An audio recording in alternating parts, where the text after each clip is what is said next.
Hey guys, this will be video 16 for the how to design build a 58 Explorer replica, sometimes using Stuart McDonald templates. And as I've said, I'm not monetized and I'm not affiliated with anyone, especially Stuart McDonald. So I just always like to say that because I think the Stuart McDonald templates are a great starting source to get you going, down the center line.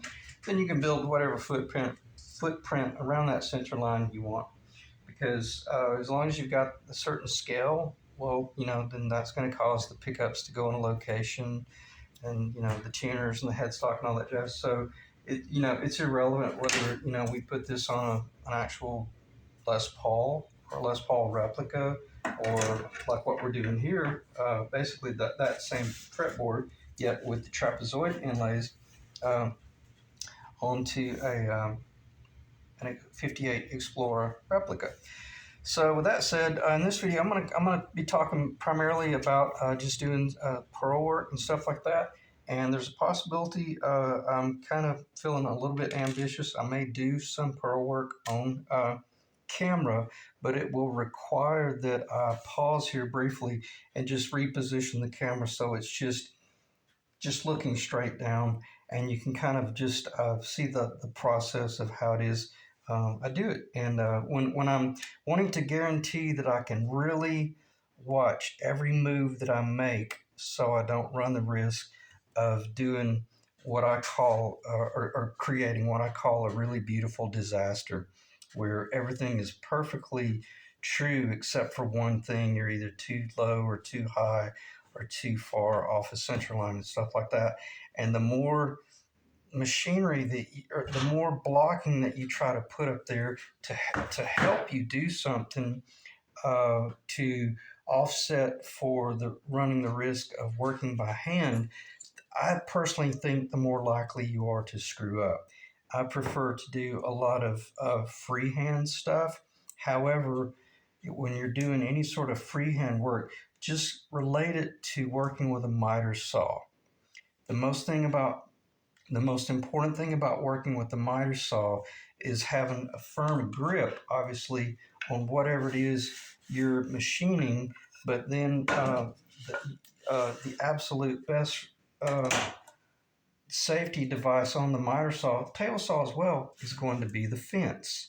So now, if we've got the fence under control, we don't have to worry about this distance right here, as long as we can keep a good grip on it.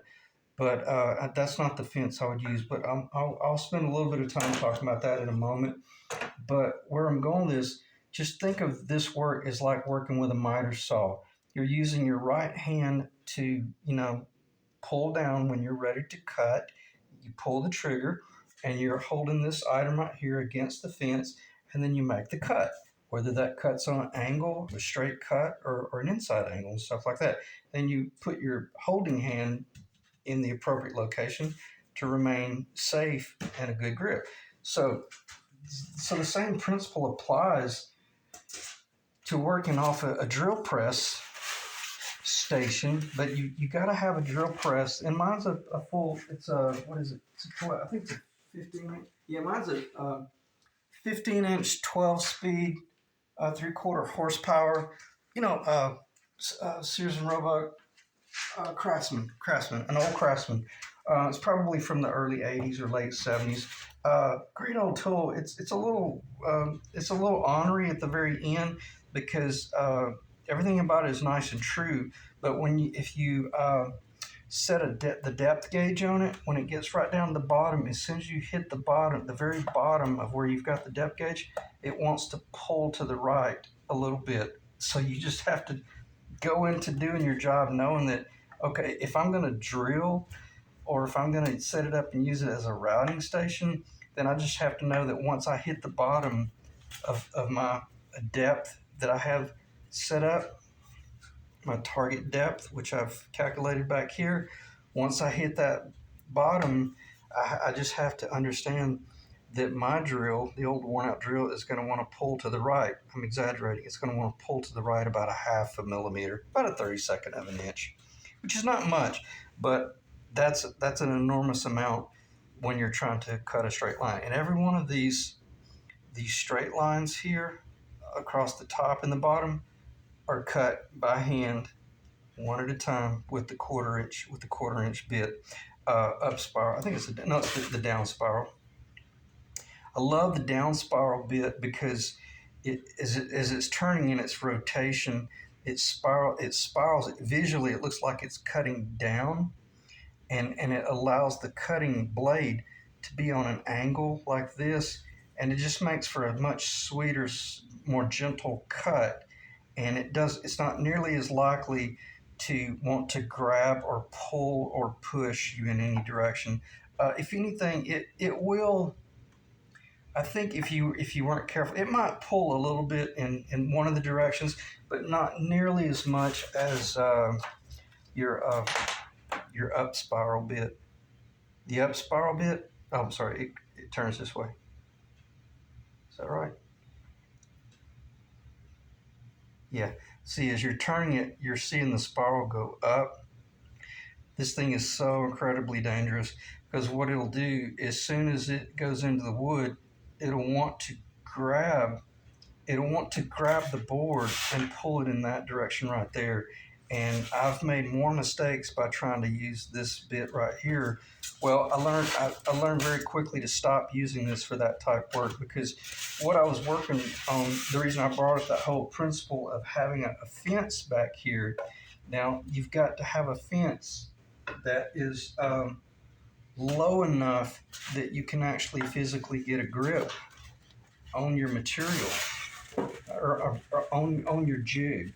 You have to be able to hold your jig, because what you're going to be doing is when you come down, just like with a miter saw, when you pull down with your drill press and you've got the stop point on it at the appropriate depth, whatever the depth is, you're not having to worry about guessing at how deep you are. So you've got your stop point there. So then the only thing you've got to do now is just make sure that you stay up against the fence.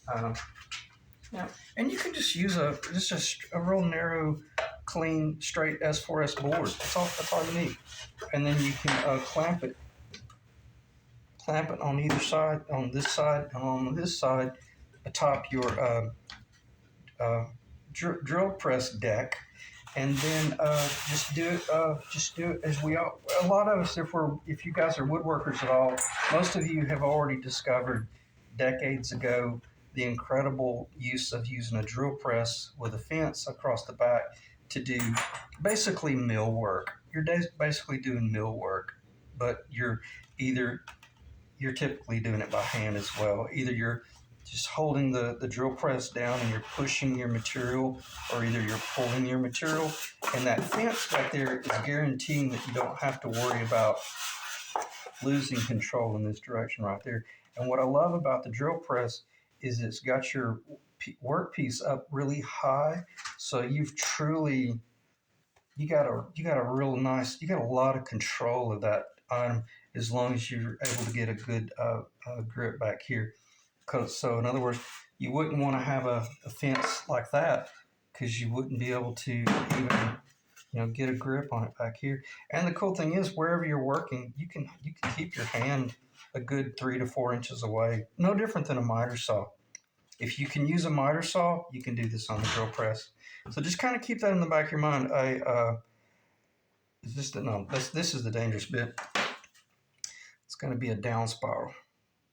As you turn it, the rotation of the motor that on your router, overhead router, you want that blade to visibly start traveling down. Okay, so that would be called a down spiral. I think that's called a down spiral. It may be considered an up spiral. I don't know. Just do the math and let them know that if you're doing this with an overhead, well, you're going to have to do it with a overhead, because you got to keep your eye on it. You couldn't do it in a router table where it's sticking up. You wouldn't even be able to see the work. That's what I'm talking about.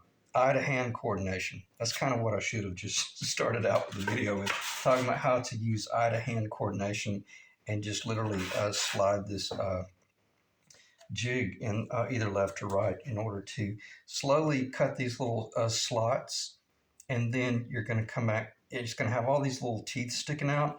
And then obviously all these radius corners out here, compound radius corners, all that's going to be cut out with an X-Acto knife. And that might look like it was all done by hand, but all it was where I was scoring the bottom with a diamond to receive the epoxy, and it just gives it a little bit better grip. But up here, most of this was a pretty flat surface where it was all machined with, like I would do, let me turn that to subtle scratching.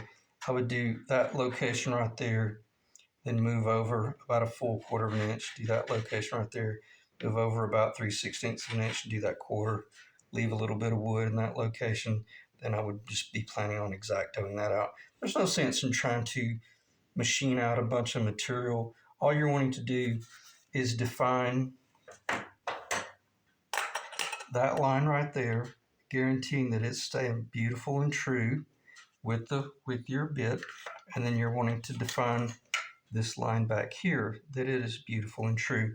And then all this work right here, you want to just perforate that wood and cut it out very gingerly with an X-Acto knife by hand, and that's not difficult at all.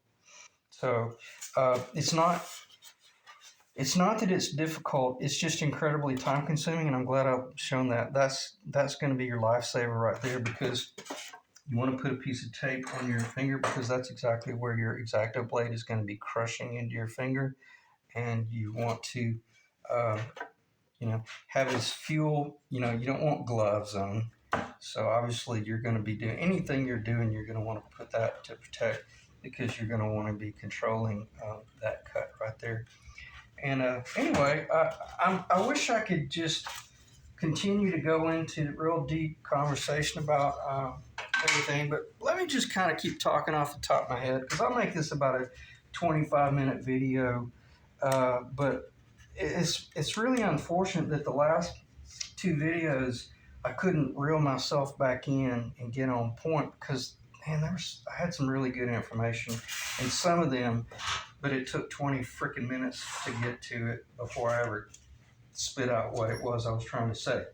So what I am trying to say is, I don't think I'm repeating myself here. I probably am. I hope I opened this video talking about the importance of, if you're going to build a guitar, just order your fretboard from Stewart McDonald or some supplier out there that goes ahead and does all the radius work. See, that's a 12-inch radius. Gibson scale, 24.625, I think it is. I think that's right. It might be 652. I'm pretty sure it's 625. But is that right? 24.652, I think. Anyway, I may be wrong there. Sometimes I get those two numbers transposed. But then all you got to do is figure out how to get your pearl in there. And if you're really, really ambitious, you'll do either a trapezoid, or you'll do the rectangular, like a Les Paul Custom. But if you're really smart, if you've never done this before, just do your traditional dots according to what type of guitar you're building. Like if you're building a junior or something like that, I think they put just the round dot, because typically like your all your Strats and your Tellys and stuff like that, they're all dot. And man, these are beautiful. And from a player standpoint, man, you get that little solo single dot down there. There's no mistaking where you are on this fretboard when you're playing this thing. Even if you're gigging in a dark room or something like that, the dots are perfect to help you maintain your direction. They're a hell of a lot easier to install than doing this trapezoid here.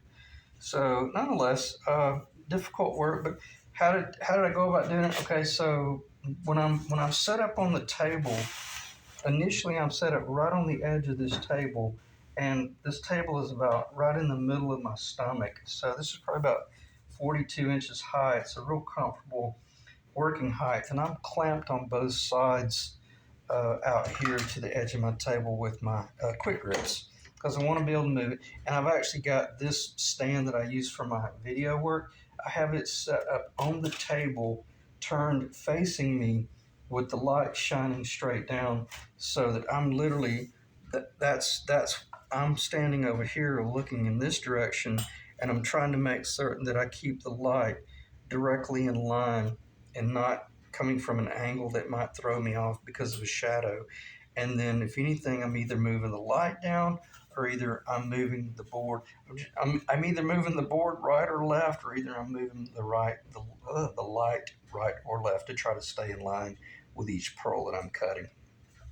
And then I'm pulling my magnifying glass over, and you can see where all my nose prints right there. That's where my nose is literally on the glass, where I'm like literally magnifying every bit of this and doing this cut. But it's not nearly as, it's not difficult at all. I'll just go ahead and show it basically, kind of, in case I didn't. So let's say this is just the edge of the table. Oh, I'm sorry, that's what I used to do the fence work. I don't think I've already covered this, but let me just put this up here in this video. I know I covered it in one of the videos that I ended up erasing, but I was so excited about talking about it that I spent too much time talking about it. The whole objective here is if you're going to do this by hand, and if you're left-handed, well, then you want to work from the left to the right, from the left to the right, left to the right. Or in my case, the way I did it, I would basically, I set this square where the 3 slot is perfectly atop the actual pencil line, which is the center of the fretboard. And then I've got the blade pulled out as far as I can, so it's very well balanced. And if anything, it's a little bit blade heavy. And it just guarantees that I don't run the risk of this falling back this direction. So if I'm going to fall in any particular direction, I want it to fall, I want it to fall to the point where this flat right here stays perfectly in contact with the side. Okay, so it's kind of a cowboy's way of doing it, but it is as precise as cutting fret slots, and that's exactly how I will score and cut a custom scale. I do it just like this right here by hand with an X-Acto knife. And then once I'm doing the fret slot cutting, I change gears, but I'm guaranteeing that wherever I have scored it, I'm either cutting directly on the center of the score or below the score to the left or above the score to the right, things like that. But that's what I meant by, man, just go ahead and buy your fretboard pre-made and you don't have to worry about that stuff. And the only dilemma that you'll run into is when you're down here cutting out these real narrow slots, you have a very strong likelihood that if you're not careful, you'll damage and you'll break out one of these sides, especially this very last one, because you're getting these last two down here, number 19 and 21. There's so little wood left where you've got to be so precise about your cutout, and it's just one of those things where you got to really slow down. And this is the bit that this bit is broken. I've got this exact bit chucked up in the drill press, running it, I think at about 2,800 RPM, not very fast, but it's about probably 3/16 of an inch longer up to the edge of that fretboard. That's about the actual length, and you're literally just watching that little bit come down, and then you're sliding this left or right very gently with a lot of control on it, and just really watching what you're doing, and just do it a little bit at a time. But you'll be surprised how quickly that little bitty 1/8 inch bit will wallow out that area and have a perfectly flat floor to receive the bottom of the pearl, which is flat. I think that if they're using the artificial pearloid, if they're doing it with CNC, I don't know if they might cut it with a radius bottom and then just glue those in. But if you're doing actual pearl, that bottom's got to be flat. And then you got to make sure that you go deep enough that once you round off the edge of that pearl, which right now is, obviously perfectly flat. Well, you got to make certain that that pearl is deep enough that you don't sand through and make the pearl really thin out here at the ends, but you also want to make certain that you don't overshoot your machine work and route this too deep, so much so that the pearl is actually below the surface right here. You must be able to catch right there. And see, I don't even have the epoxy in there yet. But even with that said, hopefully this will be a really good video. But even with that said, if you're unsure about, oh man, how much of this pearl is going to be left, you can take your really fine mechanical pencil, hold it flush in the middle, come out here and make a mark. You can even do the radius mark if you want. I think I've already done this. Oh, trying to keep this on camera. And then you can ask yourself, okay, if I epoxy that in, which I know for a fact that's going to be perfect, how much of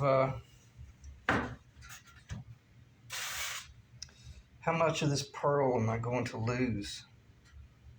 Let's see how good I am about having a steady hand. Can you see that? I'm only going to be taking off about, not even 20% of this top thickness. Every bit of that white on the bottom there is going to be remaining in. So what does that equate to? It's going to be an incredible job. There's absolutely no way that I'm going to get transparent out on the edges. And quite frankly, with that said, and see, this one was even still a little bit high in the middle, but there's one, I think it's this one right here, which is pretty much damn near flush. No, it's this one. Yeah, it's this one. This one's is just about pretty much 100% flush right out of the gate. I was like, okay, that's close enough. That's way too close to be perfect. But it's pretty much already the finished pearl. That one's high. That was definitely high.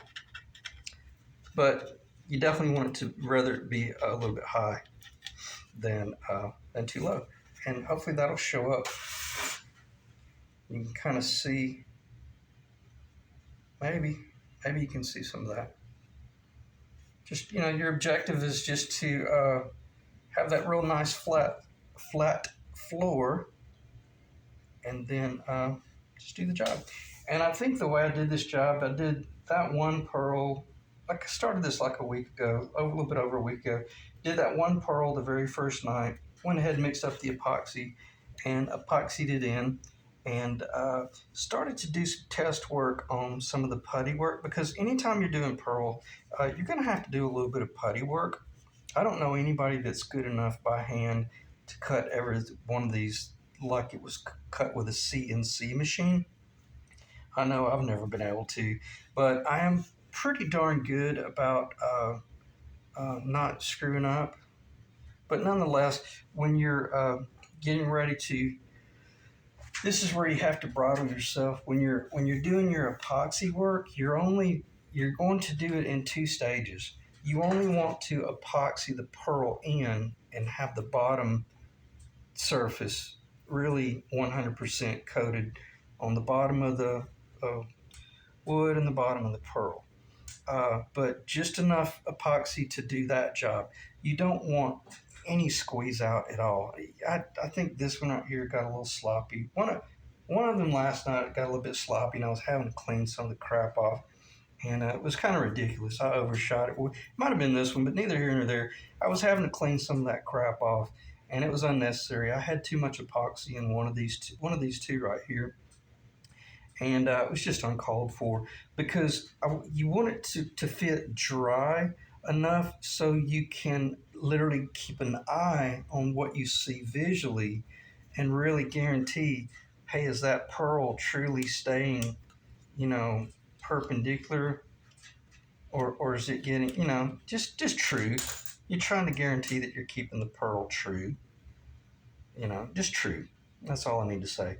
True on the center, true on the center there, and nothing cattywomp or any of that stuff. Because once you start getting down here, well, actually, I take that back. Every one of them is critical, and that's why I have this. And I didn't need it, but I'll see if I can find it.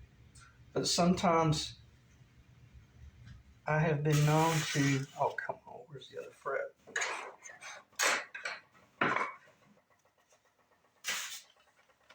Maybe on the floor. Unbelievable. Let me see if it's on the side table over here.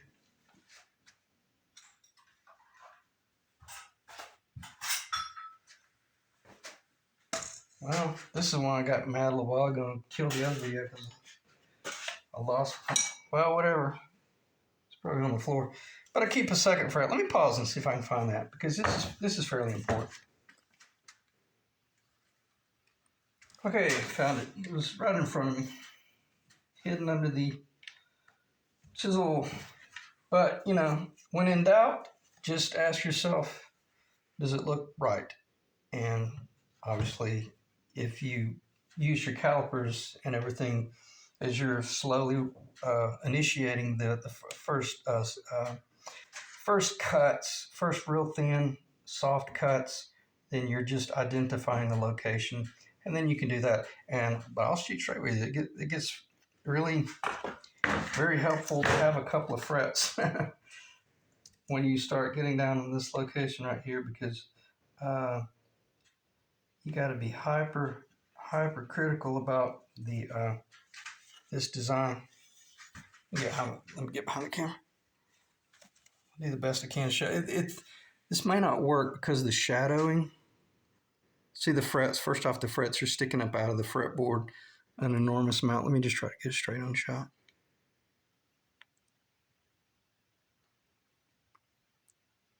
Yeah, if I turn it, see that way, it looks like it's too close to the fret on the left. Turn it like that, it looks like it's too close to the one on the right. So, is it true? Just literally look at it yourself, and it looks incredible. It's beautiful. Okay, so when it really comes down to it, what do you see? But where I'm going with this, the reason I wanted to do this video is as long as you do a really good job defining that, you want to do a good job around the whole perimeter, but at a minimum, as long as you did a really, really good job cutting, scoring, cutting, and relieving, machining out that line right there and that line right there, even if you had some difficulty out here on the outside, you're able to do putty work out here, or even you've got some slivers, little thin slivers of wood that if you have to, you could CA glue them in, and trust me, they'll vanish. There's none in this, but as long as you got that true defined line right there, once you drop that pearl in, then you know that all you're concerned about now, and I've already wiped it off, but all you're concerned about now is just looking at the pencil line that you drew on your pearl. See, the pearl line would have been basically about right there, and then you're just guaranteeing that your pencil mark on your pearl is truly centered, and you don't even have to worry about this point over here anymore. Let me just put it on, because see, well, you're on it. Okay, and read between the lines. But if you missed this ever so slightly and got a little bit low or a little bit high, you'd be surprised. You really don't see it. But reading between the lines, that's not our target. Our target is to have that pearl perfectly in center of that bay right there, perfectly in center of that bay. And the closer we get to the high end, the more precise it needs to be. But if you miss it by just a hair, it's not one of those things where you pick up your guitar and you're looking for that mother of pearl that is off by not even a 64th of an inch. Again, read between the lines. I'm not talking about doing shoddy work, but if you can do always start out with the big ones because it's very easy to guarantee that you maintain this distance. And I think I've covered it. I know I covered this in one of the last videos, but when you're up here doing this for, I wish I had a large pearl. I do.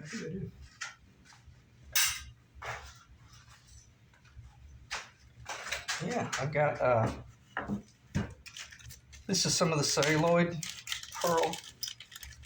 And does this stuff look good? Absolutely, man. It looks incredible. See, that's an artificial, that's a celluloid. And you would never do this because this was not the design.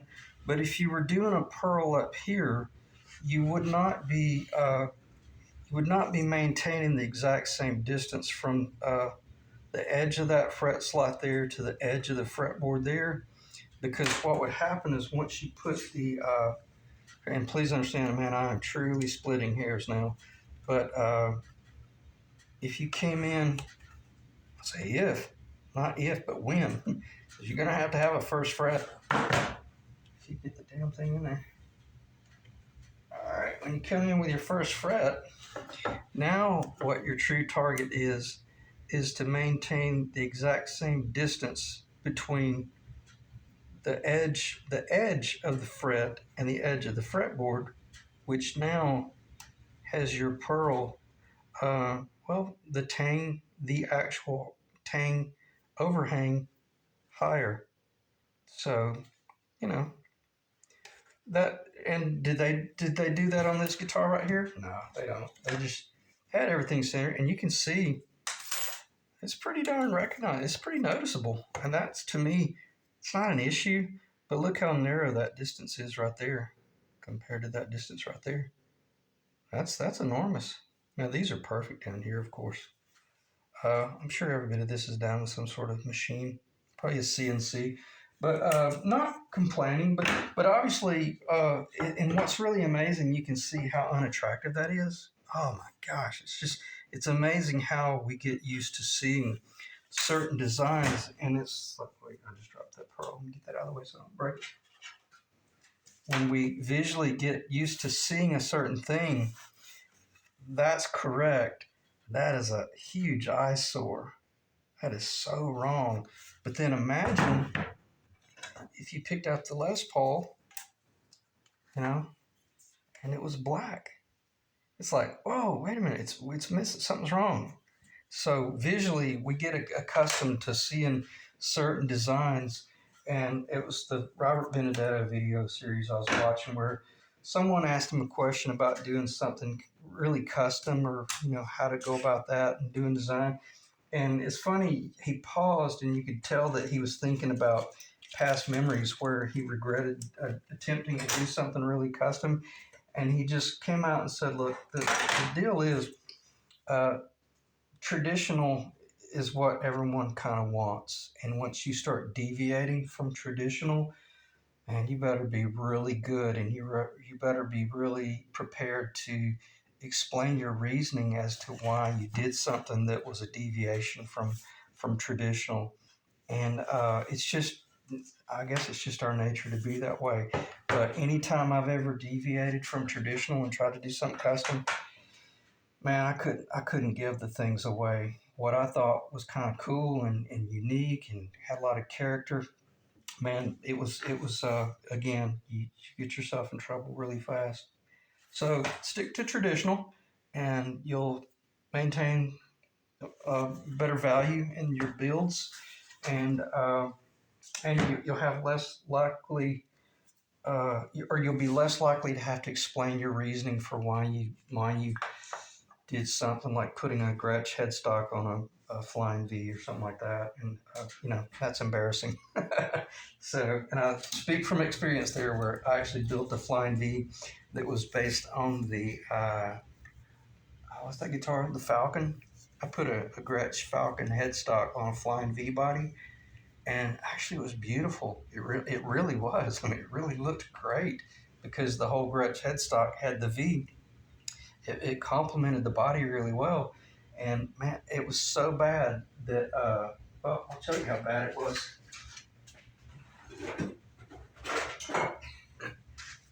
It was so bad It was so bad that I had to cut it off the headstock and turn that headstock into a true flying V. So it had this whole red sparkle. It was like a red sparkle.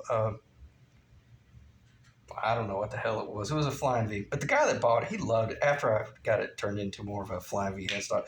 But don't spend too much time doing something crazy like that because you get yourself in trouble. You'll end up having to rebuild your guitar. So back to rockabilly. With that said, check the time. I don't think there's any reason to do any work because the last thing I want to do is screw anything up on camera when I'm so close. And I've got about a few more hours of work tonight. I'm going to go ahead and cut that location right there and probably just go ahead and epoxy those two in. Then that way all I'll have to do is just that one last little pearl, and I can really spend my time devoted to that one and not screwing that up. So I say that to say this, I don't think I'm going to do anything on camera other than I could mix up the epoxy and just go ahead and epoxy that one in, and I would still be able to do that. Yeah, let's do that. Let me pause. Well, there's no reason to pause. I'll just show you the process. T88 West System, Trans Tint Dark Walnut, and let's epoxy in a piece of mother of pearl. And that ought to tell you what we're going to end up with. That's the epoxy. See, hear that? Hear that little snap, crackle, pop? Yeah, nice little tonal piece there. Let me flip this.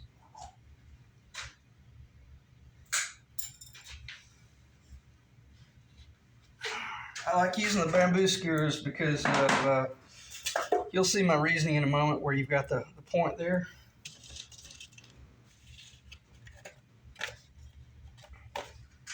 Let me black out this.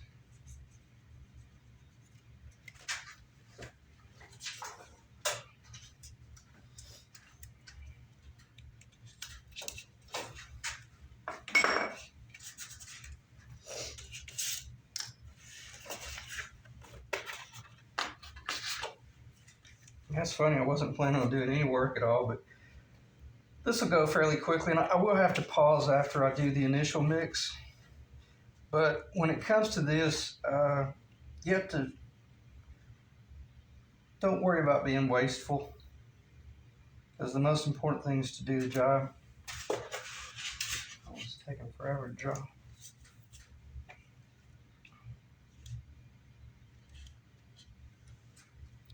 Should be in the counter.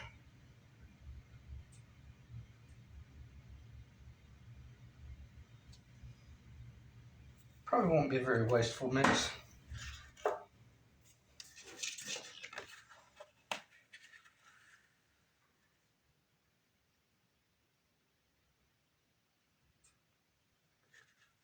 As long as you cut these two tips the same diameter, then you'll get pretty much the same flow out. And the guy down in South Florida that builds experimental airplanes told me that's how he mixes his epoxy.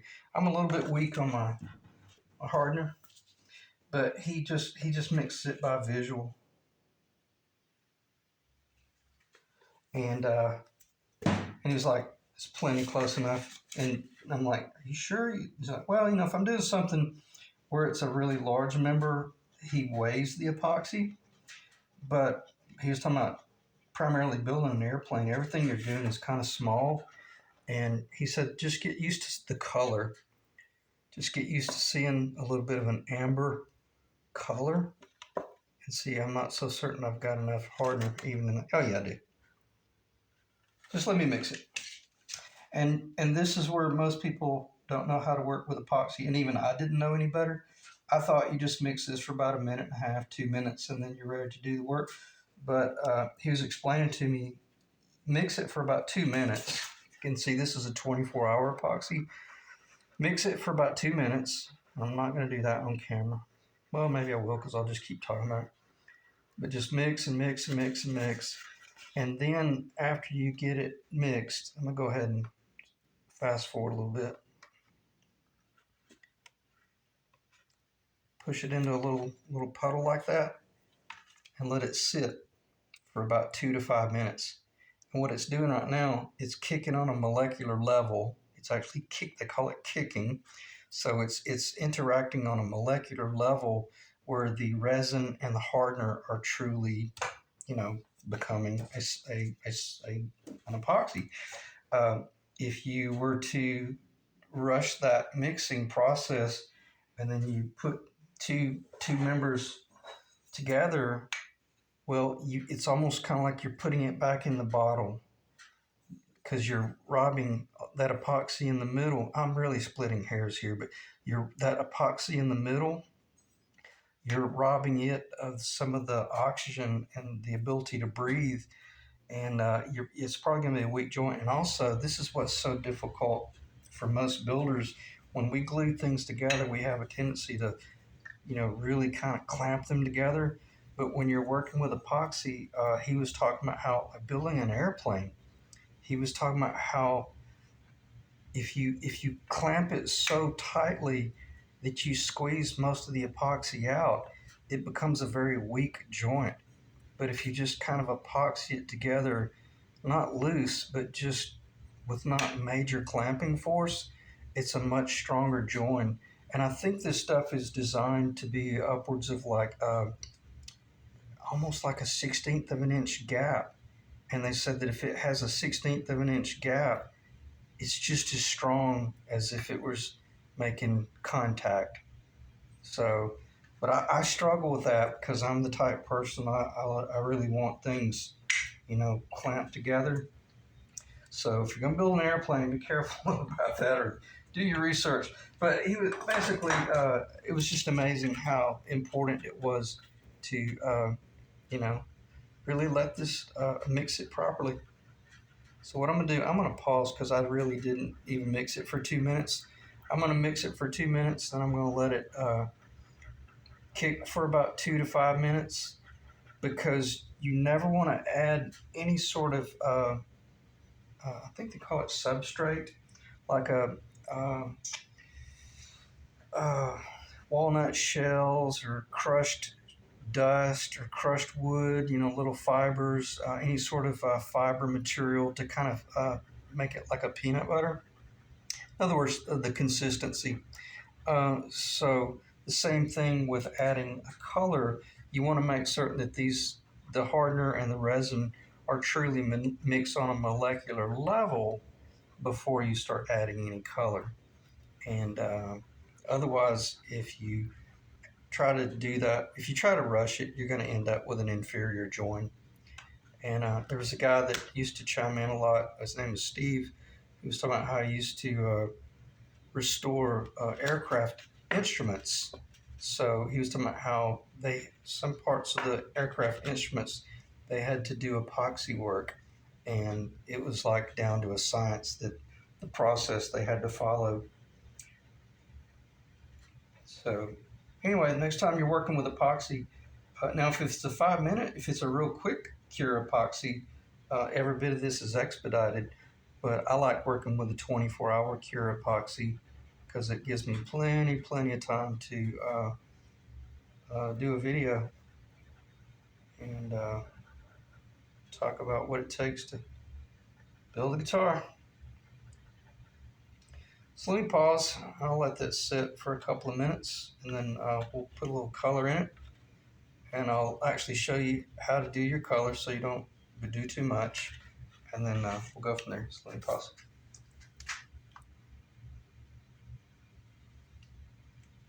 I literally just paused and I thought, what the heck, I'll go ahead and talk about doing filler work. This is a piece of Pafijo, Bolivian rosewood, and I know it's really light, but once this gets any sort of like CA glue or clear glue on it, it turns very nice and chocolate.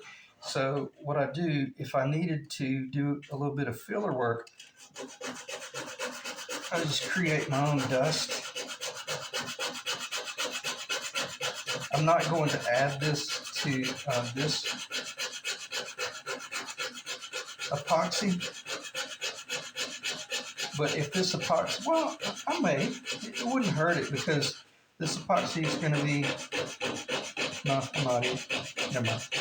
I'll talk about what I was about to talk about in a second.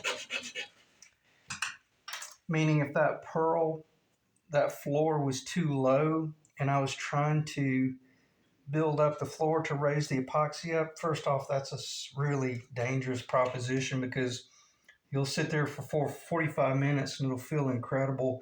You'll come back the next morning and the weight of that pearl will have actually settled down into the epoxy like quicksand, and you'll be tearing that one out. So I've never had that experience, but basically just by let me just go ahead and do how I do this. I use one of my scrapers.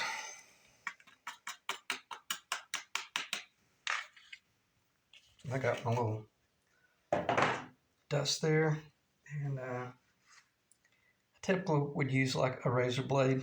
We'll just use this.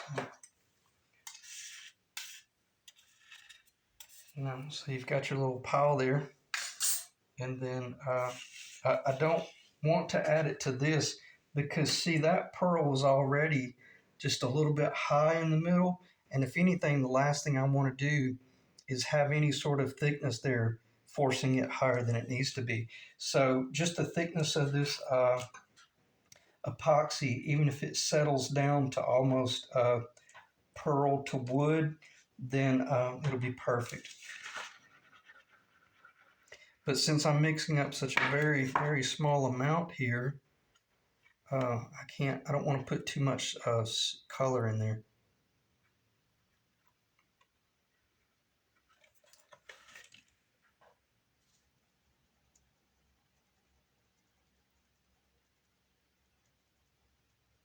Okay, probably kind of overkill. But if you were going to make some sort of little,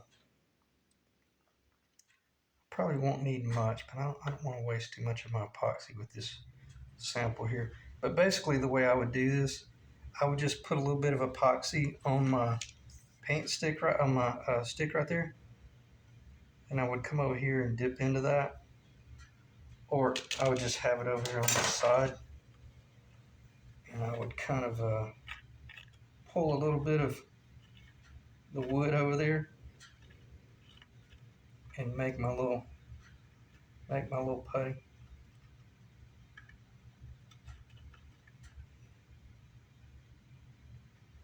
It's hanging a little bit. It's hard to do. Pick up a little bit more. And if you're watching this, you're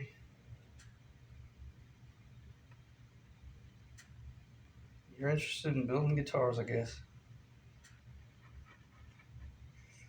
But you know, if you're fitting something, like if you had all this beautiful work and man, you screwed something up and there at the end you just had to do some putty work, well, then that's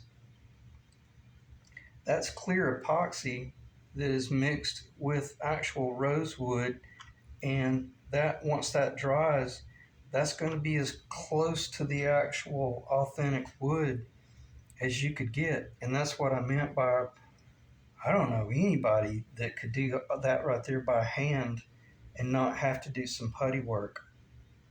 You know, I'm not talking like sheetrock mud. I'm talking about just a very small amount of filler around the perimeter.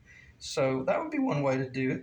And see, I talked about this stuff in the very first video, and it was really good. It was a good video. I probably could have gone with it, but I can't remember what it was that caused me to cancel out. But oh, I know what it was. I was talking about how when I epoxy all these pearl in, it's very important to make certain that you put just enough epoxy in the bottom, in the floor, that you don't get any spillover, and you intentionally leave whatever gap might be there. And it's unsightly. You're looking at it going, oh God, I've got this gaping hole. But your client's not standing over your shoulder looking at your work as you go. Or if they ask you, well, is that going to be okay? well, then you can explain to them, yeah, we're going to come back and do some fillet work and some putty work and stuff like that. And as long as you're mixing that stuff properly, then once it all sands and feathers in, it's going to be beautiful. That's what I meant by the most important thing is to just make certain that the pearl is true. But if you got all this ridiculous epoxy squeezing out around your pearl and your pearl's floating around in there, it'll be dumb luck if you get that one right. And that's what I meant by do the job in stages where you glue the floor down first with zero squeeze out. Keep an eye on where those pearl are actually going. Then we'll come back a few days later and then do the putty work. Okay? So we'll go ahead and just use that because that's, let me just dip this off to the side. Where's my... Yeah, it's funny, when I was thinking about doing this video, I had no idea I was even going to install one of the pearl, but I don't think this is boring. If anything, I love stuff like this because it's really educational. But, okay. But sometimes it takes a long time for me to verbalize what it is I'm thinking, because as I'm presenting one thing, I start thinking of 5 other things I could introduce and start discussing, and I realize I can't. I'll just keep going down these rabbit holes that are interesting and would be relatable to certain situations. But, you know, damn. Eventually, you have to just build the guitar. And I don't even know what I did with this. What did I do with it? Oh, man. I got sidetracked and I just put it on the table. That's funny. Well, we probably won't need that anyway. Okay, let me stop and collect myself, because if I don't get that cleaned up, that'll find its way into my hair.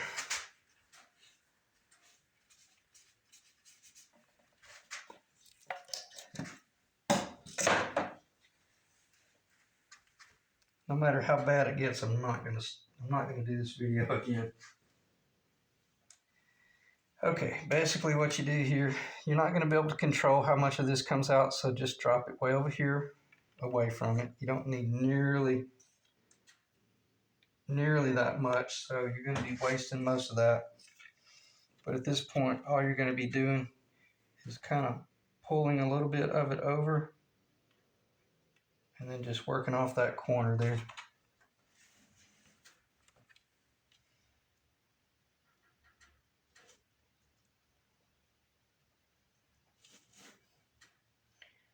And you'll see it darken up very quickly. And that's a good mix right there, just barely touching that. And then what I do at that point, once I've got my color, I go ahead and take that paper towel and just pick up every bit of that excess. Get it off the platform, because I don't need it anymore. So you see our epoxy has been kicking, or it's definitely already kicked on a molecular level. Now it's safe to add either our, baking soda for filler,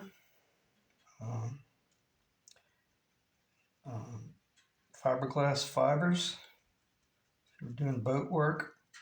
You have to keep in mind, when I was restoring my boat down in South Florida, I was buying epoxy in the gallons, like 2 gallons of 1 gallon of hardener, 1 gallon of resin.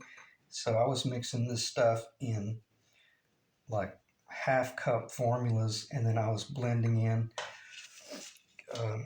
mostly fiberglass fibers, but a lot of times I was mixing in crushed walnut shells, and man, that stuff would just sound like, well, it would sound like balsa wood. It was amazing. It was great for doing marine work.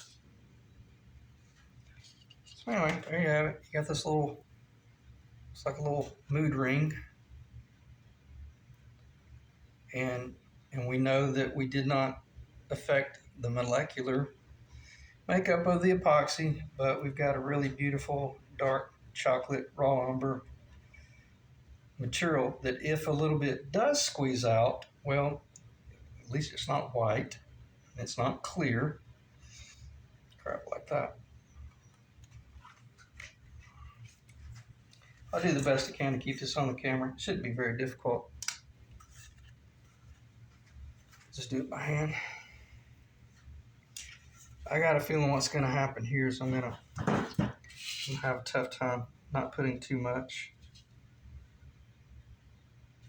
Let me just try to slow down.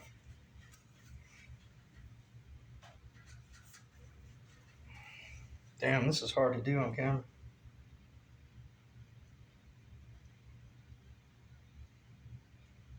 Well, the cool thing about this one, if it squeezes out, it's not that big of a deal.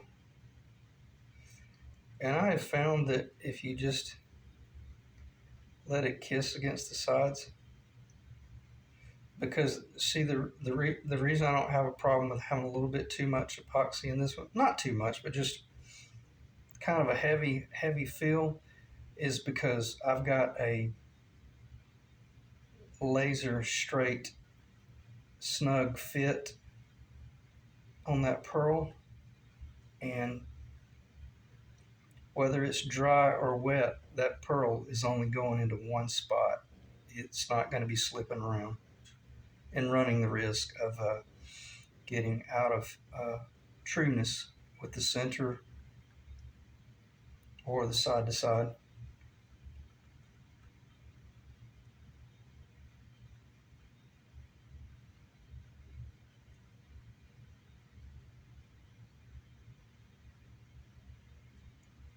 And as you're pushing across it, you'll see like this little, there'll be like this little ball that'll be stuck to the to the bamboo skewer, and if anything, that might be a perfect amount.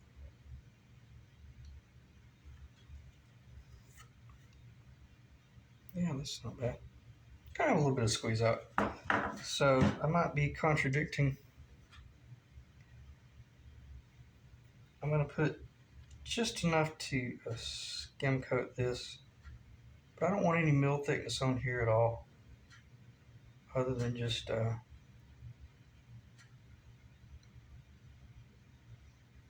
just the fact that it kissed it. I'll use my tool, even though I don't use this, but I'll probably drop the damn thing. Where's that rag? Oh yeah, I threw that rag away.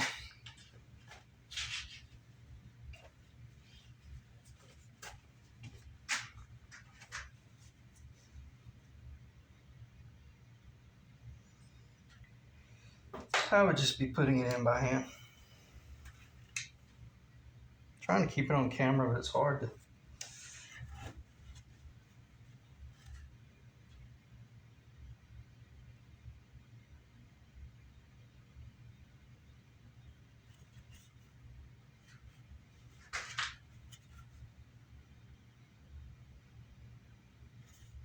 And if you did a really good job, I got a hell of a lot of squeeze out, but that's all right.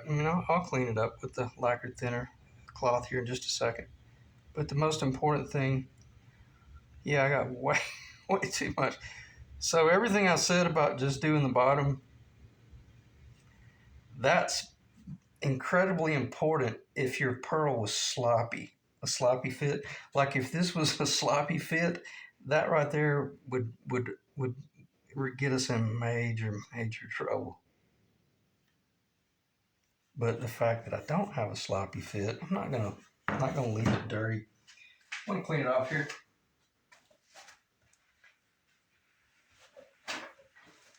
But as I said in one of the videos, which I don't think I said in the beginning of this video, you want to be really careful about wiping rosewood with acetone or lacquer thinner too much. I mean, you got to be able to clean it a few times, but you don't want to do this 15 or 20 times, you'll start taking the color out. You could probably do a lacquer thinner or an acetone wash about 10 times before you start getting. So if anything, this might be the only one that will be once it cures, is literally ready to just sand flush with the rosewood, because that tinted mix that we put in there squeezed out, and I can see a little bit of a hole in that corner right there that will need to get a little bit of putty. But obviously, as I said, that's why I talked about how you're wanting to do this in stages and just focus on that right there. And then literally look at it and ask yourself, okay, is it way as high? If it's high over here, then that means it's just got too much epoxy under it. Last thing you want to do is start pressing on these ends, though. You could crack it in half. So always work it from the middle. Press down the middle and ease out to the right a little bit. And if anything, by doing this, if there's too much epoxy in there, then this left side will start raising up. But if you press on both of them at the same time, that epoxy has nowhere to go, and it'll act as a divider, and it'll break on you. So we don't want that. It's beautiful. It's really nice, and it feels good to know that you got. There's nothing wrong with getting real close to the center and pressing the whole thing down. But got a beautiful fit. So now you see the importance of really taking your time cutting out the pocket, because now you're not chasing trying to get the pearl where it's supposed to be, because this being such a slow dry time epoxy, you might put it where you want it and then come back 5 minutes later and it's literally slipped around just because of the vacuum, in there. You get my drift. But I will say this, you definitely want to clean any excess off right now, because you don't want to be trying to chisel around that later on and run the risk of fleeking out like a flint napper. Like if you've ever seen guys that like make arrowheads or like knives out of flint, they'll cut it with a sharp tool and it'll fleek out. Well, this stuff definitely would do that. So if you were sitting here trying to chisel away some epoxy squeeze out right there, you run the risk of hitting that corner and it fleeking and creating a gully.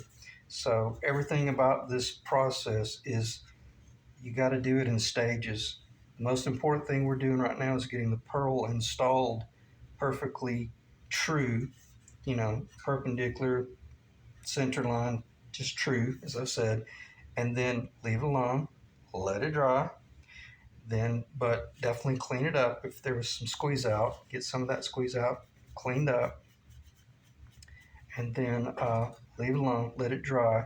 Then come back after you got the olive pearl in.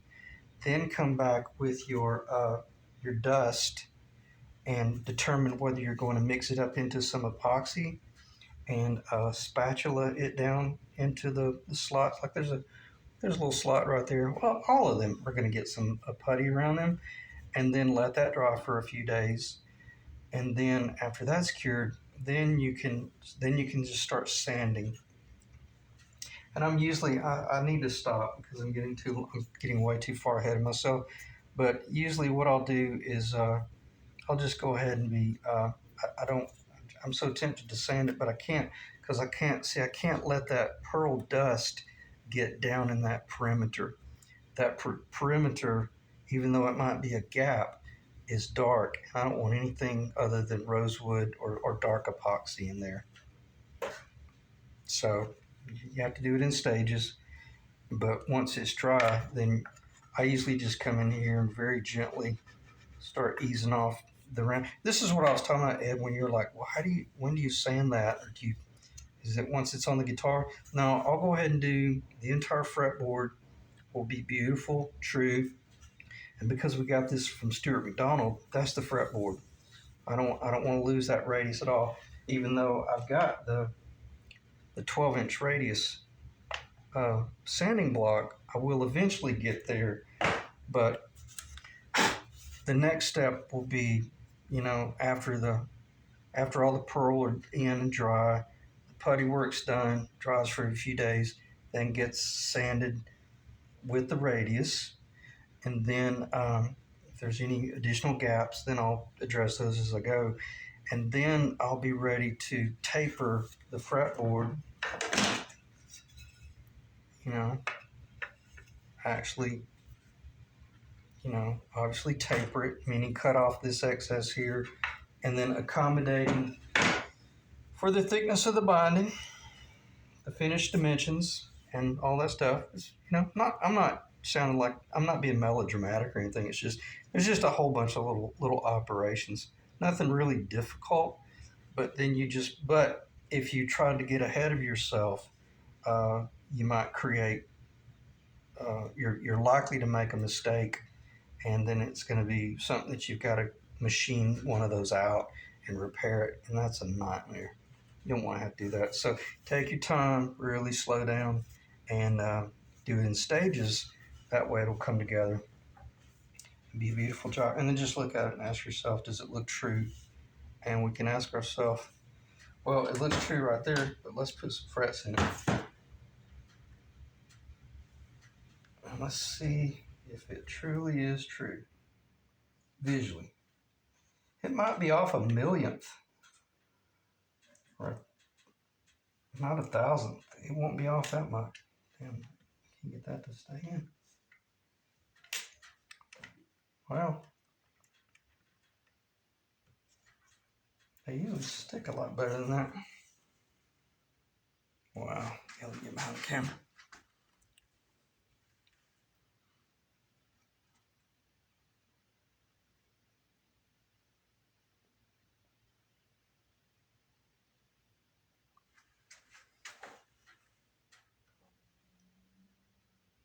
If there's any deviation, I can't see it. I think if anything, it looks like it might be just a little bit low. But it could be that there's a shadow. Because like I said, see that fret is sticking up. Geez, that fret's sticking up like 3/16 of an inch in there. It might be, I know it's casting a shadow, but no, it's not low. It's straight on. Okay. So there you have it. And I'm sure we're probably around an hour by now. Oh, wow. Good God, an hour and 7 minutes. But that was some interesting work right there. Let me just try to get the table. Let me pause, clean up the table, and I'll figure out how to get out of this video. Okay, as I always say, I'm just going to stop talking and end the video as soon as possible. So I appreciate you guys dropping in. And I hate it ended up being such a long video because I was really hoping it would be about a 45-minute tops. But there's just a ton of information to talk about when it comes to this stuff. But you can always use these little tricks like that to help you work your way to the finish line. And then if there's anything about the epoxy, I always stay with it, and I come back about every 15 minutes, just in the event there might have been some sort of maybe some air pressure trapped in there that forced one side to start raising up. I really wanted to discover that within the next hour or two. Oh, and also, I'll try to just stop, but this is probably the most important thing. Once you know what it is you want, I usually take like a bolt, and that's a router bit, and I just set it right there in the middle. Or either take your, see, that's pretty darn heavy. That's going to guarantee that if anything, that pearl, it's going to really help it settle down. And if you feel like maybe one side's a little higher than the other, and you want it to kind of gradually put more pressure there, then just put it off center just a little bit. But come back in about 15 minutes and check, because it might have literally buried this entire side. So I say that to say this: that's the only dangerous thing about the epoxy, even though you did a beautiful flat floor, your epoxy has a mill thickness, and it'll go in crooked if you're not careful. So that's what I meant by make certain that you're pretty much all the way down in the middle. And I'm not finished. I'm gonna stay with this for about 15 minutes and kind of put a little bit of thumb pressure on it like that right there. And then once I know that, yeah, it's the guitar, then I'll put that on there, and then I'll come back in about every 15 or 20 minutes for about 3 hours, because this stuff takes a while for it to really set. We got it to kick on a molecular level, but now we want it to set. And once it sets in about 1.5 to 2 hours, then we know she's not going anywhere. Okay, so I appreciate you guys dropping in, and sorry it's been so long since I've done a video, but there really just wasn't much to talk about. So we'll see you in the next one.